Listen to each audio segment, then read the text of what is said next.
Hi all, ഞാൻ ഉണ്ടാക്കിയ റോസാപ്പൂക്കൾ എവിടെ വെച്ചൊന്ന് കാണണ്ടേ? ഇത് കിട്ടുന്ന അംഗനവാടിയാണേ. അംഗനവാടിയിൽ ഇന്ന് ചെയ്ത കുറച്ച് കാര്യങ്ങളാണ്.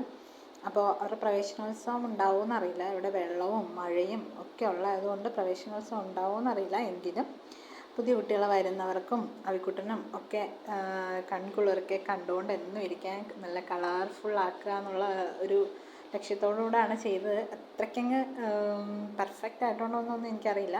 പക്ഷെ എന്നാലും കുഞ്ഞു കുട്ടികളല്ലേ, അവർക്ക് ഇതൊക്കെ മതിയായിരിക്കും എന്ന് വിശ്വസിക്കുന്നു.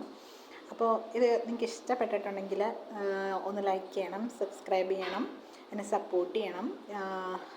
ഇനിയും വരുന്ന വീഡിയോസിൽ എന്നെക്കൊണ്ട് പറ്റുന്ന എൻ്റെ കഴിവുകളിൽ പലതും പുറത്ത് ഇതിൽ ചാനലിലൂടെ വരും. അപ്പോൾ എല്ലാവർക്കും ഇഷ്ടപ്പെടുകയാണെങ്കിൽ എന്നെ ഇങ്ങനെ ലൈക്ക് ചെയ്യുക, സബ്സ്ക്രൈബ് ചെയ്തെന്നും പറഞ്ഞ് പല വീഡിയോസിലും കാണുന്നത് വെച്ചിട്ട് ഞാൻ പറയുവാണേ. ഇഷ്ടപ്പെട്ടാൽ ലൈക്ക് ചെയ്യണം, സബ്സ്ക്രൈബ് ചെയ്യണം, എന്നെ സപ്പോർട്ട് ചെയ്യണം. നിങ്ങളുടെ ഓരോരുത്തരുടെ സപ്പോർട്ട് ഉണ്ടെങ്കിൽ മാത്രമേ ഈ ചാനൽ ഇനി മുന്നോട്ട് പോകത്തുള്ളൂ. കാരണം എനിക്കൊരു പ്രചോദനം കിട്ടിയാൽ, ഒരു മോട്ടിവേഷൻ കിട്ടിയാൽ ഞാനും മുന്നോട്ട് സ്വയം മോട്ടിവേറ്റ് ആവുകയും മറ്റുള്ളവർ മോട്ടിവേഷൻ കൊടുക്കുകയും ഒക്കെ ചെയ്യുന്ന ഒരാളാണ്. എങ്കിലും നമ്മളൊരു കാര്യം ചെയ്യുമ്പോൾ കൊള്ളാം എന്ന് പറയുമ്പോഴല്ലേ നമുക്ക് കൂടുതൽ ചെയ്യാനൊരു ഇതുണ്ടാവും.